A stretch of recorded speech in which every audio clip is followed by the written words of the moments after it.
வணக்கம். நான் Sathya.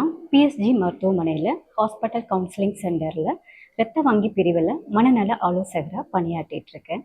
Blood donation, இரத்த தானம் ரொம்ப இம்பார்ட்டன்ட். ஒரு உயிரை காப்பாற்றுறதுக்கு இரத்த தானம் ரொம்ப முக்கியம். ஸோ நம்மள நிறைய பேருக்கு இரத்த தானம் பண்ணுறதுனா ஒரு பயம் இருக்கும். ரத்தம் கொடுத்தா நமக்கு எதுவும் ஆயிடுமோ, அதனால நமக்கு ஏதாவது நோய் வந்துடுமோன்னு பயந்துட்டு இரத்த தானம் பண்ணாமல் இருப்போம். ரத்தம் தானம் பண்ண வர்றவங்களுக்கு உடல்நல ஆரோக்கியமும் மனநல ஆரோக்கியமும் ரொம்ப ரொம்ப முக்கியம். இரத்த தானம் பண்ண வர்றவங்களுக்கு நிறைய பேருன்னு சொல்கிறத விட ஒரு சிலருக்கு பார்த்தீங்கன்னாக்க அவங்களோட வாழ்க்கை முறையில் ஒரு தவறான நடத்தையில் ஈடுபட்டிருந்தார். For example, unproductive sex, injections, drugs use பண்ணுறதுனால இரத்தத்தில் பரவக்கூடிய நோய்கள், ஹெச்சிவி, சிஃபிலிஸ், ஹெச்ஐவி போன்ற நோய்களில் பாதிப்படைஞ்சது தெரியாமல் அவங்க டொனேட் பண்ண வந்தாங்கன்னா அவங்களுக்கு கவுன்சிலிங் பண்ணுறதுனால அவங்க தொடர்ந்து இரத்த தானம் பண்ணாமல் இருக்க அவங்கள ஒரு தெளிவான டெசிஷன் எடுக்க ஊக்குவிக்கிறோம்.